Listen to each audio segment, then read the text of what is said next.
Buenas tardes, hoy 7 de octubre estamos en el restaurante La Barbacana, en el centro mismo de Boadilla, y comenzamos una nueva temporada de Boadilla Debate, en esta ocasión con un tema muy de actualidad, el acoso escolar.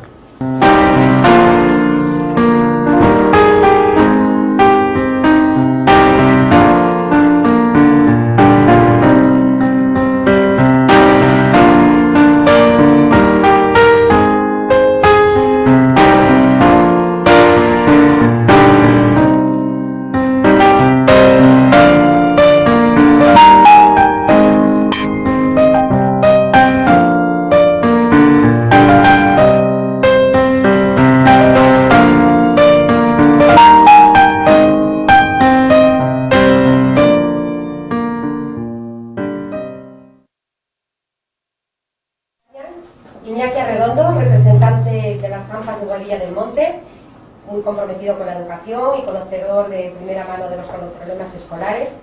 A su lado, Maxi Martínez, orientadora del Instituto de Enseñanza Secundaria Lázaro Cárdenas, en Villalba, anteriormente también en el Instituto Profesor Máximo Trueba, aquí en Boadilla del Monte, y Rafael Carretero, autor de la novela La mala hierba, que nos presenta hoy además y que trata precisamente sobre el tema que nosotros vamos a hablar.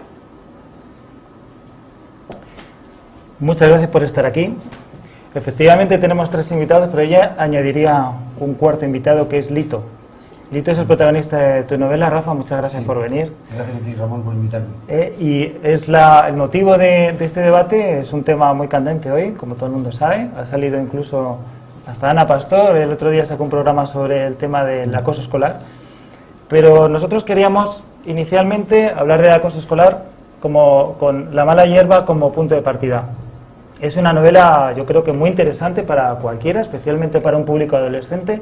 Entonces, casi, Rafa, mi primera pregunta es: ¿cómo podríamos conseguir esta novela? Esta novela la ha editado el Ayuntamiento de Boadilla y se ha cedido a los alumnos de sexto de primaria, entre sexto de primaria y cuarto de la ESO, porque se ha pensado que es el público más, el objetivo más a trabajar en este tema, este problema de salud pública, que es el acoso escolar. Esto es una crisis de salud pública, esto no es solo un problema. Sí, y no habría alguna fórmula para poder distribuirlo. Yo pienso, por ejemplo, a partir de esta novela, estamos hablando mucho de acoso escolar, hay muchas reflexiones sobre el acoso escolar, y a lo mejor nos falta un tratamiento más artístico, más literario, en el que este problema entre de otra forma, ya que las formas tradicionales pues parece que no están siendo suficientemente útiles. Y me da pena que un libro, de verdad, no es porque estés delante, se lo he dicho ya a mis alumnos, por ejemplo, de Brunete, ¿no? Alguno puede que esté viendo ahora mismo la emisión y sabe que les he hablado de esta novela, y la verdad que es una pena que no puedan leerla, porque es una novela que se la recomiendo a todo el mundo.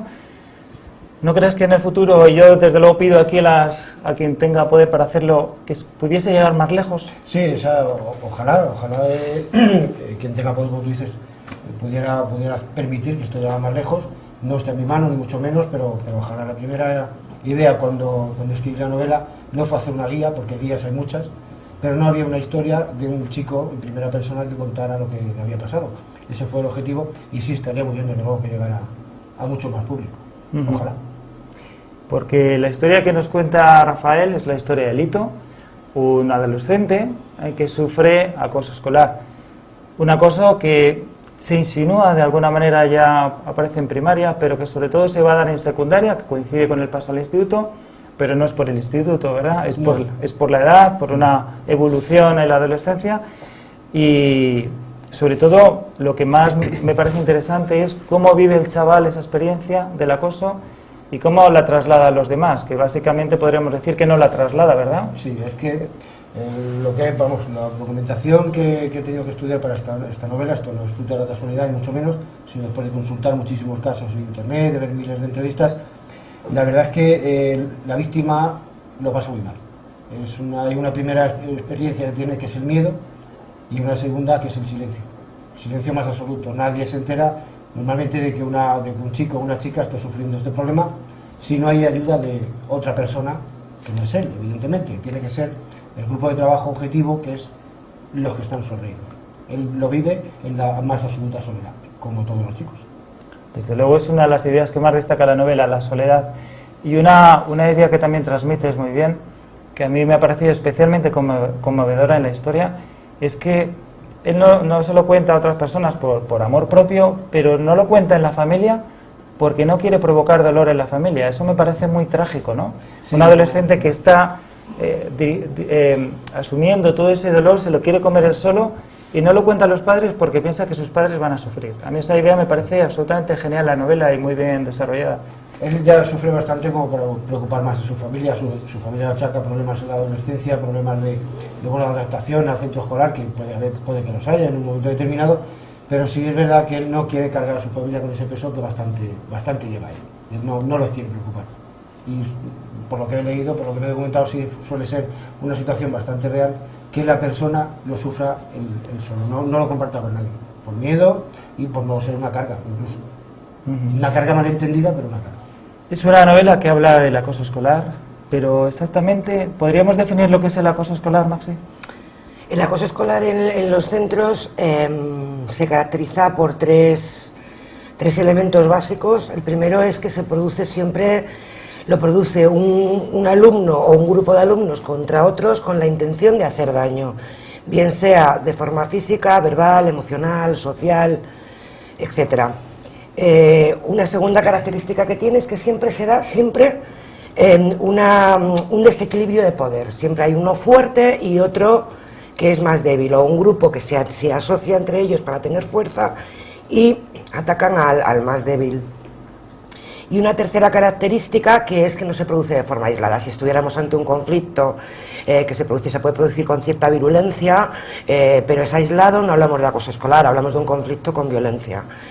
Pero se produce de forma bastante reiterada, y eso lleva a que el sujeto que está sufriendo ese acoso vaya minándose, su autoestima se va hundiendo cada vez más, reduciéndose más, y le impide salir por sí mismo de la situación, y fomenta un esquema de relación interpersonal de dominio-sumisión entre las dos partes implicadas, ¿no? Entonces, eso es lo que estamos llamando nosotros acoso escolar como tal.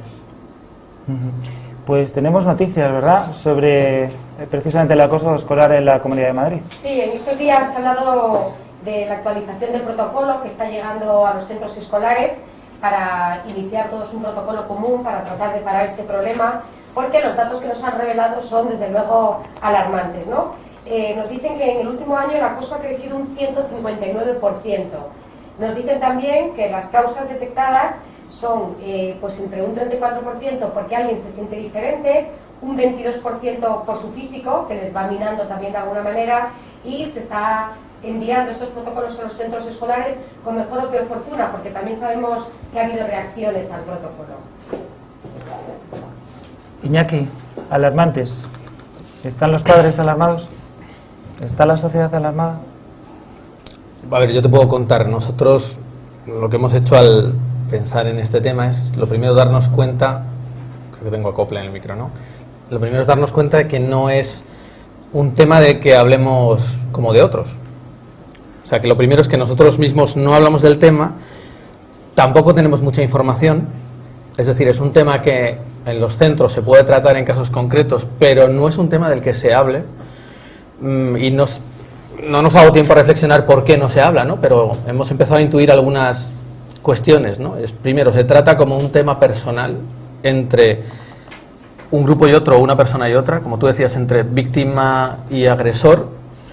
No se está tratando como un tema que afecta a todo el mundo, que afecta a toda la comunidad, que afecta a toda la sociedad, y por lo tanto se reduce a, bueno, casos puntuales y cómo abordar, pues, por ejemplo, con protocolos que existen, que está muy bien que haya una preparación, pero se aborda desde un punto de vista de emergencia. No hay prevención de incendios. Cuando está quemándose el bosque se dice, ¡wow!, un bosque quemándose. Pero durante el resto del año no se hace nada, ¿no? Esto es un poco parecido. O se hacen cosas de las que no nos enteramos, porque también vemos que hay centros que trabajan de maneras muy distintas, ¿no? La situación. Y también hemos visto que nos falta, en ese sentido, información de lo que está haciendo gente que está trabajando en eso, ¿no? Yo tengo la suerte de tener un amigo que hace muchos años trabaja en ese tema. Yo trabajé con él hace muchos años en resolución de conflictos también, y él, digamos, dedica su vida ahora mismo a eso, y pues, en uno de los institutos digamos, donde se puede tomar como referencia cómo hacen un trabajo integral que va más allá del momento puntual y cómo trabajando, tomándolo como parte de la vida de un centro escolar, las relaciones que hay, la convivencia, no queda lugar para que haya esas agresiones, no queda lugar para el acoso, ¿no? El acoso aparece cuando se dan una serie de circunstancias, ¿no? Es como lo del fuego, no aparece espontáneamente, tienen que darse una serie de circunstancias, ¿no? Y quizá, yo creo que esa es ahí, al final la pregunta que sacábamos de fondo, ¿no? La reflexión que hacíamos en las AMPAs era, alguien decía, esto es un poco parecido al tema de violencia contra las mujeres, ¿no? Que hace mucho tiempo se trataba como algo, un problema doméstico entre uno y otra o otra y uno, donde los demás no tenían participación. Después se empieza a asumir que eso en realidad es un problema de todos, que todo el mundo está actuando, incluso el que mira y no hace nada está participando y ha tomado partido, y empieza a hacerse una reflexión más profunda de cómo esa situación que se da en una casa, se da en varias casas, afecta a un pueblo, afecta a una sociedad, y realmente estamos hablando de algo mucho más profundo, ¿no? Pues veíamos que el acoso escolar es algo así, solo que estamos en ese momento incipiente de la alarma, dadme un protocolo. No, igual es mucho más profundo que eso. Igual tenemos que replantearnos por qué ocurren estas cosas y dónde estamos posicionados cada uno y qué trabajo se hace. Si realmente en los centros escolares y en las familias se hace un trabajo como para que alguien no encuentre ese hueco para poder agredir. Primero que haya reacciones, bueno, no me quiero alargar. Sí. Bueno, luego vamos a hablar de esto porque efectivamente muchas veces se ha comparado a la violencia doméstica, a la violencia de género, pero aquí parece que el tema se complica en un aspecto, ¿no? La violencia doméstica se circunscribe al hogar y hay que tratarlo eso, crea su propio conflicto, ¿no? Su propio problema a la hora de abordarlo, pero muchos tenemos la impresión, sobre todo los que estamos en el mundo de la educación, que aquí el problema precisamente es que a menudo sucede fuera. El problema que se encuentra muchas de los profesores es que ese episodio de acoso, esa situación de acoso que está sufriendo un alumno, realmente se desarrolla fuera del centro. Y digo realmente, ahora Maxi va a opinar, pero a veces los profesores se pueden encontrar inermes, sin armas a la hora de abordar esto porque los propios padres consideran que lo que suceda fuera del centro no es competencia del centro educativo. De todas formas, antes de ir a esta cuestión, precisamente Marian antes comentaba, ¿no?, novedades con respecto a la educación, con respecto al acoso escolar, y hay una que yo creo que es muy importante, seguramente Maxi nos puede hacer alguna valoración, que es la aparición de un protocolo actual, esta semana mismo lo ha anunciado Cristina Cifuentes, un protocolo de tratamiento del acoso escolar. Me gustaría que hicieses una primera valoración dentro de que yo creo que muchos tenemos la sensación de que en este país pues se redactan muchas leyes, hay mucho fárrago legislativo, pero el problema es que sí, muchas leyes y muchas leyes nuevas que parece que van a cambiar las cosas, pero luego no se aplican mal. Pero aparte de eso, en sí mismo, ¿conoces ya este protocolo? ¿Ha sido difundido a los centros? Sí, se ha mandado, en esta semana misma se ha mandado a los centros educativos. Realmente no es un nuevo protocolo, aunque lo diga Cifuentes, es un protocolo que lleva funcionando en la Comunidad de Madrid ya un año, pero que yo creo que a raíz de todos los problemas sociales que ha habido ahora con el tema del acoso, se ha decidido hacer una apuesta viva y entonces se ha perfeccionado un poquito y se ha enviado a todos los centros. Ese protocolo ha sido además elaborado por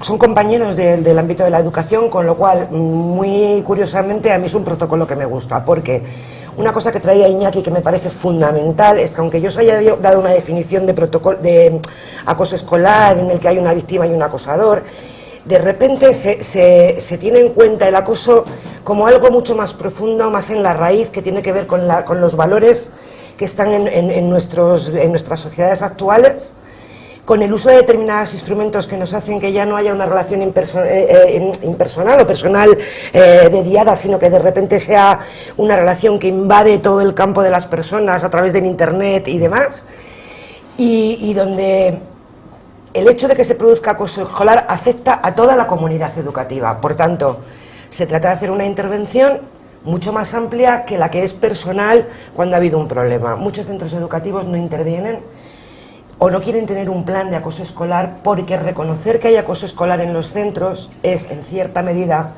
reconocer que hay fracaso en nuestra intervención educadora. ¿vale? Pero hay un momento en que hay que tomar una opción y empezar a intervenir. Y a lo mejor no hace falta llamarle exactamente acoso escolar, porque de lo que estamos hablando es de otra cosa.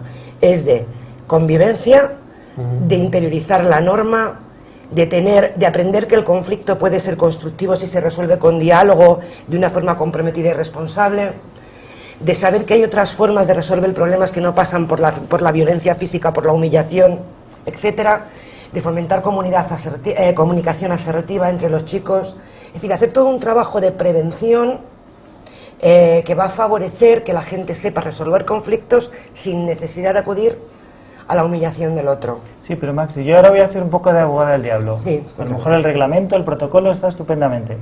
Pero si tú, como creo que dice el protocolo, asignas 2 profesores cuando hay un caso de posible acoso escolar, esos profesores que sacas del claustro necesitan horas para dedicar al análisis de este problema. O sea, si se desarrolla un reglamento, pero paralelamente no se otorgan, no se conceden los recursos, que puede ser más profesorado, que puede ser más orientadores. Ha habido un recorte muy importante en orientadores en los centros, ¿no? Ese es un tema que estamos con parece mucho pesar. que estamos creando muchas leyes, pero si no tenemos recursos, ¿de qué nos sirven? Sí, ¿no? es un tema que estamos con mucho pesar. Realmente las ratios que hay de orientadores por centro, pues por ejemplo en mi centro tenemos 1.400 alumnos y solo un orientador. Quiero decir, esto te imposibilita muchísimo. Es verdad que hay 30 horas de trabajo presencial en los centros y solo 21 son lectivas, con lo cual se podría, yo creo que hay medios para, si se quiere organizar con el tiempo que tenemos en este momento. Pero hay que tomar decisiones de centro y hay que tener una conciencia de centro de qué es lo que queremos. Y hay que tener una filosofía de tolerancia cero a la violencia y de que queremos un centro donde se conviva mejor. Yo aporto 2 cosas, que coincido totalmente, aporto 2 cosas más. Una es, efectivamente, hay otros agentes externos que veíamos que influyen y no solamente es el número de orientadores, es el ratio alumnos-profesor. Es decir, si tienes 30 chavales en clase o más, no es lo mismo que tener 20. ¿No? Y si el tipo de estructura y de importancia en la que se coloca la convivencia está por debajo de otras cosas, o sea, yo hace 3 días he tenido una situación de esas que no era una situación de cosa, era algo tan tonto como ha desaparecido el móvil, ¿no?, de un chaval. Y se era consciente, ha desaparecido, no, se lo ha quitado alguien y se lo ha quitado alguien de la clase, ¿no? La profe es consciente de que no es de fuera. Y los padres comentamos, bueno, ¿no sería un buen momento para trabajar este tema? Y la profe, que es muy maja y está muy dispuesta, dice, es que no tengo cuándo, ¿no? Y los padres le insisten y le dicen, pero es que este tema nos interesa y nos importa y sería importante evaluar entre todos cómo afecta algo tan sencillo como que de repente te crea inseguridad en tus compañeros, a los chavales, pero no se entra ahí. Entonces, imaginemos eso en otros estados, ¿no? Pues como en el libro de Rafa, el día que quieres darte cuenta de que tienes algo que trabajar, ya es tarde para trabajarlo. Y la otra cosa que quería comentar es, precisamente estamos en fiestas, por si se oye por los micros. Sí, aprovecho para recordar que estamos transmitiendo en directo gracias a Teleboadilla. Es un lujo para nosotros poder hacer este gesto dentro de nuestro pueblo, aunque con los problemas propios del directo, ¿verdad? Efectivamente, suena por aquí la fiesta del pueblo. Bueno. La otra cosa que creo que es quizá la más clave es que efectivamente a nivel social, ¿cómo enfrentamos los conflictos? O sea, tenemos herramientas y mecanismos desarrollados a nivel social para entender, primero, que no es que haya otras formas alternativas a la violencia a resolverlos, es que la violencia no lo resuelve. Quiere decir, acabar con la vida de alguien no resuelve un problema, acabas con la vida de alguien, o con la integridad física, o con la integridad mental, o con su amor propio, pero no está resolviendo nada. Resolverlo realmente implica mucho más esfuerzo y mucho más trabajo. Y la pregunta es, ¿estamos los padres, los centros y la sociedad mentalizados de que tenemos que invertir recursos, tiempo y energía en tener una sociedad mejor? Antes decías que era como un incendio, ¿no? Pero los incendios siempre se han producido, ¿no? Otra cosa es que hoy la mayoría de los incendios se deban a causas humanas, pero siempre ha habido radios. Que no es cierto, por cierto. Bueno, eso sería otro tema, ¿no? Pero bueno, que es verdad que hay más incendios. Pero la gente que trabaja incendios lo que dice es, primero, que no son por causas humanas, aunque lo parezca, y segundo, que hay un trabajo durante todo el año que no se hace. Y eso es quizá lo mejor de ese símil que estoy de acuerdo, hemos puesto. Pero yo creo que aún así, yo creo que estamos de acuerdo que habría que trabajar mucho más la prevención, con sobre todo más recursos, más orientadores, ratios más bajas, como estaba comentando Iñaki. pero siempre, seguramente, habría algún caso de acoso escolar, igual que siempre va a haber algún incendio. O sea, tenemos que tener recursos para... Te cuento un ejemplo y me callo.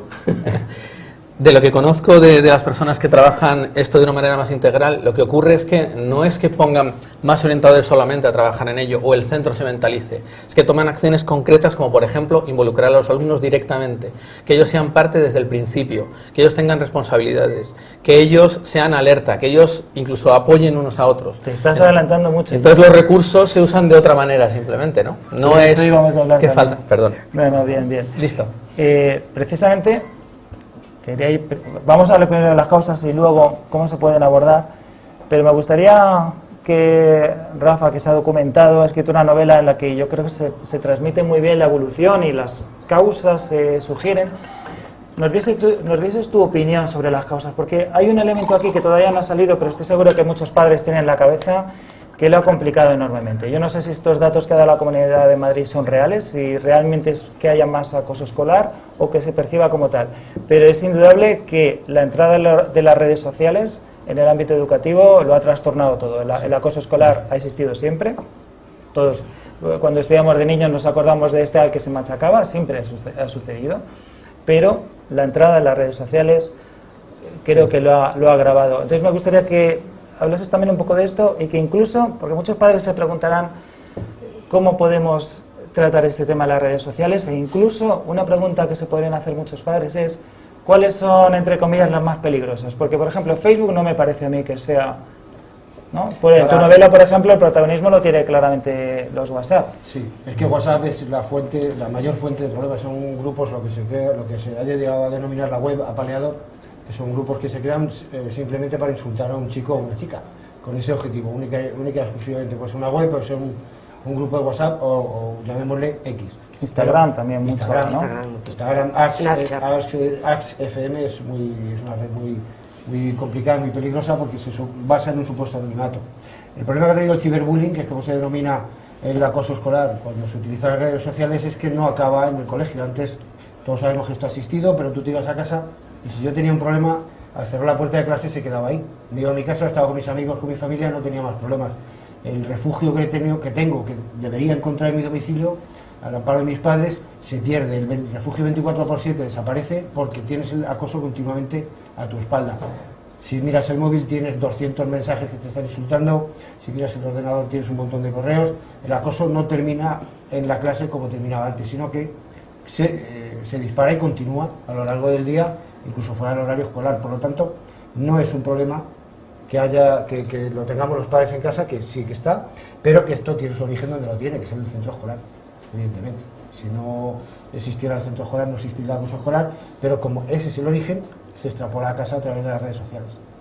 Mi humilde propuesta, pasaría por una formación integral sobre este tema, involucrando a el grupo, insisto, el grupo que está al lado, lo que es la mayoría silenciosa, que no es capaz de levantar la mano, y concienciar a esos chicos que el que dice una palabra de apoyo a alguien que está sufriendo acoso escolar no es un chivato, es un héroe, porque ese acoso escolar que está sufriendo esa persona se puede volver contra él. Entonces, que un chico de 11 o 12 años sea capaz de levantar la mano y decir, oye, ¿qué está pasando esto a esta persona? Habría que animar a que todos hicieran eso y que se consideren héroes, no chivatos. Aquí chivatos no hay, aquí es salvavidas. Una cosa que me ha llamado mucho la atención en tu novela, en relación con el WhatsApp, es que el protagonista, Lito, al principio tiene mucha ilusión, como hemos visto que pasa siempre con los adolescentes, cuando terminan sexto y primaria, quieren un móvil. Esto es una situación que todos hemos vivido, los que somos padres, y tiene muchísima ilusión con usar el móvil y quiere usar el móvil y tal. Cuando percibe que hay una situación de acoso, al principio, claro, usa el móvil con ansiedad, pero llega un momento, y quiero comentarlo porque a muchos padres que a lo mejor nos están viendo, no digo solo aquí, sino por Teleboadilla, pueden pensarlo, dice, bueno, mi hijo no tiene problemas porque como no usa WhatsApp. A mí me ha llamado mucho la atención que hay un momento en el que Lito ya no quiere usar el WhatsApp, porque como se cierra ante ese sufrimiento, no quiere verlo, sabe que está circulando, pero no quiere ni abrir WhatsApp. Entonces, creo que esto provoca una cierta desazón, ¿no? Porque hay padres que se pueden preocupar de que su hijo está muy enganchado al móvil, pero resulta que también puede ser preocupante lo contrario, que su hijo no quiere ver el móvil. Sí, ¿no? Entonces entiendo que es una situación son indicadores que hay que tener en cuenta, Cualquier cambio, es que esto es un problema muy complicado de detectar, para empezar, y habría que tener en cuenta muchos indicadores. Cualquier cambio en su comportamiento normal, un exceso de violencia, tanto como una apatía generalizada. Deja de comer, duerme mal, tiene pesadillas, no quiere ir solo a ningún sitio, le da miedo ir a clase, le da miedo volver de clase. Todas estas cosas que en un principio se pueden achacar a la adolescencia pueden tener su origen en un episodio de acoso escolar, y él no va a ser capaz de contarlo. Ese es el problema. Los padres lo podemos percibir, bueno, está creciendo, no pasa nada, ya se le pasará. Hay que estar vigilantes en este tema porque cada día hay más casos. Cada día hay más casos, cada día sale más en la prensa, aquí no nos inventamos Pero nada. realmente esos casos, porque a veces pasa también, ¿no? Que a lo mejor llamamos acoso escolar a situaciones simplemente que son de una convivencia conflictiva. Me quiero poner yo un poco, ¿no?, en un contraargumento.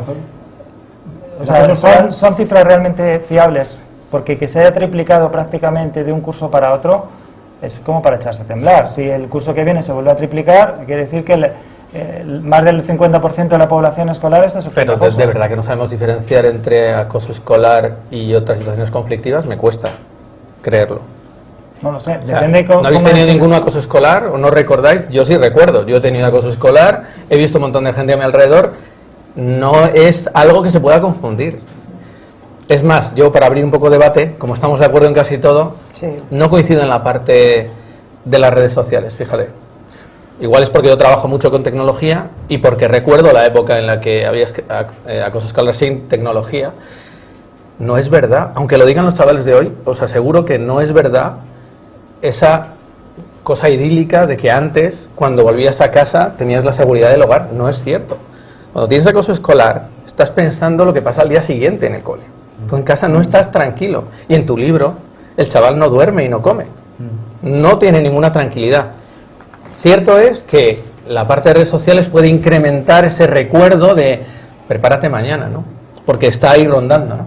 Pero la clave es dónde se produce, que ese conflicto existe y no deja de existir porque vayas a tu casa o te metas en otro sitio, ¿no? Además, ¿cómo contamina? La red social contamina. Claro, pero... Es decir, tú cuando tenías una relación entre un grupo de amigos, se mantenía todo ahí. Si de repente había un conflicto y había malas palabras y tal, pues las palabras se las llevaba el viento, entre comillas. Pero estaba todo como reducido a tu grupo clase o al grupo de al lado que se enteraba. Fíjate ahora, que no coincido, ¿eh? Por experiencia personal. Pues o sea, nosotros la experiencia depende de la red tenemos... depende de la red que tengas de amigos, así se distribuye la información y llega, ¿no? Ya, pero es que aquí llega todo ahora, el instituto en cuestión de horas. Es cierto que ahora... No, yo no digo que no. Todo el instituto está es cierto integrado. que ahora es mucho más rápido, pero estamos perdiendo la otra parte, que es decir... No, tranquilos no están los chicos Ahora es nunca. mucho más rápido, pero también hay otro problema, que es los padres se pierden esa parte. ¿Me explico? O sea, esa difusión tan rápida que tiene, que es perjudicial, podría tener también un efecto en los padres de me he enterado de algo que no me podía imaginar y me pego el susto cuando estoy viendo algo que no me imaginaba. No te pegas el susto porque tú no estás en los sitios donde tus hijos están hablando de eso. Entonces, es como que ellos tienen una herramienta que tú no tienes y cuando eso se dispersa así de rápido, a ti no te llega. Si tú estuvieras con ellos, de repente te darías cuenta. O sea, que se suma el problema a difusión rápida, que ahí coincido, más los padres no están en ese punto de difusión. Para lo que habría que lograr un sistema totalmente idílico que nos va a conseguir que los padres fuéramos amigos de nuestros hijos y te permitieran ver el móvil, te permitieran ver con quién hablan, quiénes son sus amigos, qué situaciones viven a través del móvil, y eso pero igual no habría falta llegar a eso, ¿no? Una invasión de su intimidad. Claro. Lo que pasa es que yo pienso que el derecho a la intimidad de un hijo desaparece en el momento que tiene la obligación, que aparece la obligación del padre a protegerle y educarle. Está muy bien que los niños tengan intimidad, hay que respetarles, pero los padres somos responsables de lo que les pase, para bien y para mal. Claro, pero una cosa es actuar por miedo a lo que les pase y otra cosa es... Sino por orientación, no por miedo. Una vez que tienes miedo, algún indicador ha saltado. Se trata de formarles y prevenir. La base de la cosa escolar es la prevención. Estamos de acuerdo. Pero para mí es lo que... Yo lanzo la pregunta de lo que tú decías antes, que es el centro escolar y por ende la familia, son la casa, son sitios que están en la solución o están en el problema. ¿Son realmente lugares de sentirse tranquilo y coger aire o no lo son? No, si un chico tiene acoso escolar, está sufriendo ese problema, desde luego no lo son. La escuela Claro, debería ser un pero contexto- ¿colaboran a que el tema vaya mal o a la solución? Perdón, voy a ¿Dónde recordar al público que se puede enviar un Twitter a Caballo Verde, @Caballo Verde, acabo de enviar, con el hashtag Boadilla Debate por si alguien quiere lanzar alguna pregunta a la mesa, ¿vale? Tendríamos, yo creo que muchos padres se preguntarán en una situación de duda, hay indicadores, no sé quién empleaba, creo que tú, Maxi, la palabra indicadores. ¿Qué indicadores podríamos tener para considerar que nuestro hijo o nuestra hija está sufriendo acoso escolar? Cambios bruscos en su comportamiento. Lo que decía él lo ha recordado. Son niños que de repente no quieren ir al cole, o están más nerviosos, o dejan de comer, o se hacen adictos a la televisión cuando antes nunca han tenido ese problema, o al contrario, no quieren ver nada y se encierran en su cuarto. El problema del acoso escolar es que es un fenómeno social muy complejo y multicausal. Entonces, tiene muchísimas ramificaciones y muchísimos... no hay algo que digas, esto es acoso. Hay cambios y variaciones que te hacen estar alerta y ponerte en disposición de hablar con tu hijo, de tener un buen diálogo. Yo creo que no se trata de ser amigo de tu hijo, sino en tu rol parental, establecer un buen diálogo que le permita confiar, saber que la casa es un contexto protector, que puede contarlo y que va a recibir ayuda en el contexto de la casa. Y lo mismo ocurre en el cole o en el instituto. Debería ser un contexto protector. Es decir, ahí se está produciendo una serie de fenómenos que no le permiten su aprendizaje ni su crecimiento como persona. Y debería contar, de una parte, con el profesorado que le apoya y en el que se siente, él pueda sentirse que va a poder contar y va a tener apoyo y no va a tener una cosa que suele ocurrir, que es una revictimización de los alumnos que están en acoso escolar, porque se les devuelve que, claro, es que esto te pasa, porque tú eres raro, es que tú picas, es que tú pinchas, es que tú, ¿vale? No, eres débil, o eres... O eres débil, o eres diferente, o te despistas, o eres verde. Y por otra parte, el apoyo del grupo de iguales. Y hay que hacer un trabajo importantísimo, porque el grupo de iguales que es el espectador del acoso, puede contribuir grandísimamente a que ese acoso se incremente muchísimo más. O sea, el que está acosando está buscando de forma ilegítima tener prestigio. Si encuentra quórum en gente que le ríe la gracia y no ayuda, ese acoso va a ir en aumento. Entonces tenemos que trabajar con todos para que sepan que eso no es una respuesta adecuada y que lo que hay que hacer es proteger al de al lado y ser compañero del de al lado, ¿vale? Sí, pero estamos poniendo mucho el foco, que me parece además que debe ser así, ¿no? Hay que poner mucho el foco en la escuela. Pero también es muy importante el hogar, ¿no? Claro, claro. Entonces, y no solamente es importante el acosado, creo que también habría que pensar en el acosador. O sea, hay unas que la clave es el acosador. Claro, efectivamente. Pues, a lo mejor porque el acosador es la clave. que el acosador tiene su propia casuística y quizás habría que ver por qué surge un chaval que sea acosador, ¿no? Esa es la complejidad. Claro, pero entonces, es que el chaval no sé, que Rafa, acosa por ejemplo, esto que también es infeliz, por eso acosa. ¿Cómo considera, qué indicadores podemos, que también nos puede interesar mucho, ¿no? O sea, no va a haber acoso escolar si no hay acosadores. ¿Cómo un padre o una madre puede tener la sospecha de que su hijo es un acosador? Que es muy fuerte y es muy difícil que un padre o una madre reconozca eso. Un chico que sea agresivo, dominante, que tenga una desconfianza, incluso que pueda llegar a la patología, que tenga una falta de empatía y de control emocional de modo normal, ahí estamos hablando de los rasgos físicos, vamos, los rasgos del estereotipo de un acosador. Ahora bien, todos los chicos que cumplen ese estereotipo no son acosadores, evidentemente. ¿Qué ocurre? Si una familia, un padre y una madre no cortan el vuelo a ese muchacho antes de que arranque, lo que estamos creando es un niño emperador. El síndrome del niño emperador. Todo es mío, todo es fácil y lo que no lo cojo por las buenas o por las malas. Y eso es lo que desemboca luego en un posible acosador. Esa serie de circunstancias. Pero además no estamos, utilizando unas clasificaciones de encasillar directamente, ¿no? Es decir, estamos diciendo, este niño es un acosador y ya es eso, ya no es un niño, ya no es un chaval que juega al baloncesto, ya no habla idiomas, ya no tiene otros problemas, es un acosador. Ostras, es que eso es un poco heavy, ¿no? Es que a veces el acosador es el líder, ¿no? Es que puede ser un líder. Y el acosador ha podido ser acosado antes y mirón como que antes. orgullecen a decir, mi hijo es un líder nato porque lo demuestra de esa manera. Además, el apuntalamiento de su forma de actuar es esa, el tener a todo el mundo a su merced y bajo su ala de mando. Claro, pero lo que digo es, yo he visto gente evolucionar en distintos estados y pasar de ser acosado a ser acosador, de ser acosador a dejar de serlo, de estar mirando a participar a dejar de participar. Quiere decir que encasillar a alguien es un acosador o es una víctima es victimizarlos a los dos, yo creo, de principio. Tienes razón, aquí no hay que olvidar que hablamos... Si no creemos que hay una evolución, nos levantamos y nos vamos. Lo que hay que tener en cuenta aquí, que hablamos de niños, que los niños son reeducables, los niños son salvables en este sentido, tanto la víctima para crear habilidades sociales, tanto el acosador, o sea, el acosado, el protagonista principal, se le puede reeducar, por supuesto, es reeducable y hay que trabajar con él y el grupo. Aquí hay un triángulo en el acoso escolar que se divide, tiene 3 vértices: acosador, grupo observador y acosado. Si se trabaja con esos 3, el triángulo desaparece, que es de lo que se trata, para quitar el acoso. Y la formación tendría mucho que ver. Y no olvidemos, son niños, no son delincuentes. Pueden obligar a una persona por su comportamiento a tomar una determinación drástica, pero no son delincuentes. Yo creo que muchas veces los acosadores no son conscientes del daño que hacen, la mayoría de las veces. Por lo tanto, no es un delincuente.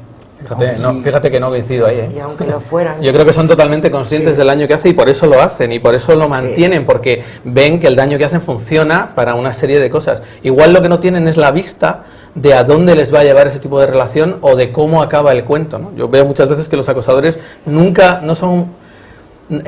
vamos a decirlo así, cuando está una persona en momento acosador, nunca piensa 2 jugadas más adelante, piensa en la inmediata, ¿no?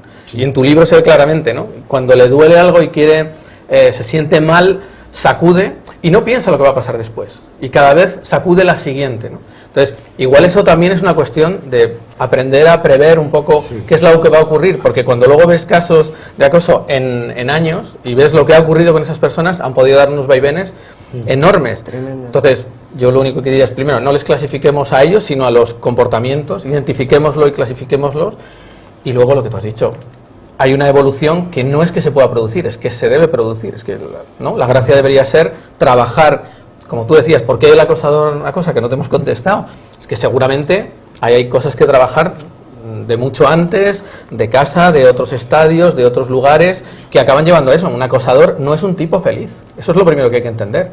Aunque nos lo parezca o él lo quiera hacer parecer porque es el rey del mambo, no es un tipo feliz, no es una chica feliz, tiene una inseguridad tal que necesita autoafirmarse todo el tiempo poniéndose por encima. Con lo cual, eso es un tema claro a trabajar. Entonces, a veces no es tanto decir, ¿cómo me doy cuenta yo de si mis hijos están teniendo una situación tal? Lo primero es ver el grupo y decir, si hay chavales que tienen esa necesidad de autoafirmarse poniéndole el pie al otro encima, no digo físicamente solo, sino emocionalmente también, es que hay mucho que trabajar. Bueno, sintiendo mucho, estamos terminando. Se hace muy corto, me parece que es un tema que da para mucha conversación. Os voy a hacer una última pregunta y os voy a pedir máxima brevedad, ¿vale? ¿Qué 2 medidas propondríais o recomendaciones, tanto en el ámbito escolar como en el hogar, para intentar, si no eliminar, extirpar la mala hierba, ¿no? Como dice Rafa en su novela, el título, por lo menos reducirla? Pues voy a empezar yo. 2 medidas, pero rápido. Iñaki es menos breve que yo soy bastante más breve. Muy rápido, por favor. Yo me decanto por la formación pura y dura, que los chicos conozcan lo que es el acoso escolar, que los chicos sepan el daño que hace, que los chicos sepan las consecuencias que puede tener, no solo para la víctima, sino para ellos mismos y en su entorno familiar. Y segundo, que los padres sepamos cuando nuestro hijo presenta un cambio que puede indicar que está sufriendo un episodio de esto, bien sea víctima o bien sea acosado. Maxi. Acosado. Difícil, solo 2 cosas. Bueno, Solo pues yo creo que voy a poner en los 2 contextos, en el escolar y en el... Una de cada, ¿eh? Una de cada, muy cortita. En el escolar, que los chicos sepan que la escuela es un contexto protector, que van a contar con ayuda y trabajar para prevenir todas estas situaciones, ayudándoles a ser personas, a pensar y a convivir. Y en el contexto familiar, que los padres no olviden nunca que son padres, no somos amigos. Tienen que tener los chicos límites claros, límites muy claros. Los límites les dan libertad, pero que tienen que saber los chicos que cuando pase algo vais a estar ahí. No les vais a condenar por ser diferentes vosotros, vais a estar ahí.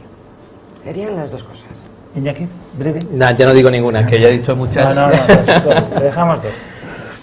No, es que como dice ella, es muy complicado. O sea, igual si nos retrotraemos al primer paso, el primer paso sería transparencia y reconocimiento de lo que está ocurriendo, que yo creo que estamos hablando mucho, pero todavía no hemos llegado a ese nivel de, en los centros y en casa, plantearnos que eso puede estar ocurriendo y que tenemos que hacer un trabajo.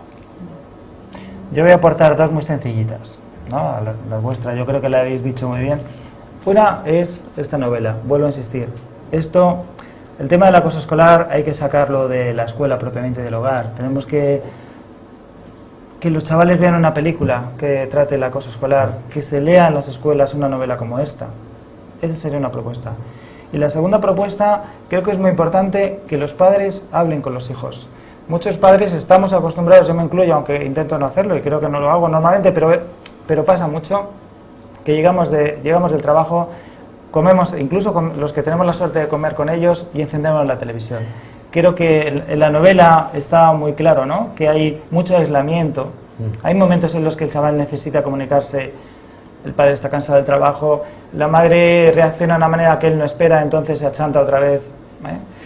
Creo que escuchar. Es muy importante que escuchemos más a los hijos, a los adolescentes, y menos el ruido de la televisión. Ese sería el segundo consejo. Y ya casi para terminar, Marion, por favor, recuérdanos lo que nos espera en los próximos tiempos con Caballo Verde y otros eventos. Vamos a recordar a todos nuestros invitados el programa cultural que tenemos para este trimestre, bueno, a corto plazo realmente, porque vamos a conmemorar el Día contra el Cáncer de Mama, presentando aquí una novela en esta misma sala de la Barbacana, que se titula El mapa de mi piel. Es una novela de la autora María Montesinos. Lo haremos el 15 de octubre a las 12:30 de la mañana. Vamos a tener la suerte de contar, por supuesto, con la autora también, con una psico-oncóloga, puesto que la novela trata el tema psicológico sobre alguien que padece esta enfermedad, Sonia Rozas, y con nuestra querida socia y doctora genetista Paloma Martínez, que también nos acompañará ese día. Posteriormente, el día 4 de noviembre, viernes, presentamos también el libro de otro de nuestros socios, Vicente Donoso, un libro titulado En la frontera, que trata sobre los días inmediatos al desarrollo de la guerra civil y se va secuenciando en el tiempo, con un lenguaje muy cercano. Gira en torno a la figura de Juan Negrín, del último presidente de la República, y por lo tanto abordaremos también un poco el tema de este personaje histórico. Será el viernes 4 de noviembre, aquí a las 8 de la tarde. Y sobre este mismo libro haremos una tertulia literaria, como hacemos habitualmente de manera mensual, que dirige nuestro socio José Luis, y que lo haremos en la Baltasara, no nos confundamos, que son parecidos, para poder entre todos los socios hablar de la novela de En la frontera. Y queríamos recordar, porque es inmediato, que como estamos en las fiestas de Guadilla, mañana en la Feria de Arte, nuestro amigo y socio también, Juan Zamora, expone su preciosa fotografía en la Feria del Arte, que tenemos como todos los años, y estáis todos invitados a admirarlo. Muchas gracias. Pues yo, para terminar, solamente quiero agradecer a nuestros invitados la disposición, a Maxi además casi en el último momento, especialmente gracias Maxi. Me dijo Maxi que lo hizo por mí, pero yo sé que no lo hizo por mí, lo hizo por los padres y por los alumnos que estáis aquí y muchos otros que haya conocido. Es una excelente orientadora, seguro que se la ha hecho mucho menos en el Trova, y yo también, así que te lo agradezco muy especialmente porque la ves en el último momento. También a todos los que habéis venido, quiero agradecer también a mis compañeros profesores su esfuerzo, sé que por aquí hay alguno también, especialmente también a los orientadores, que a veces es un trabajo ingrato, ¿verdad? Especialmente el de este departamento, y también a un cuerpo que trabaja en muchos municipios, que es el de los agentes tutores, una sección dentro de la policía local, que están muy en contacto con los centros educativos y que creo que hacen una labor también excelente y que me gustaría reconocer. Y nada más, hasta la próxima. Muchas gracias.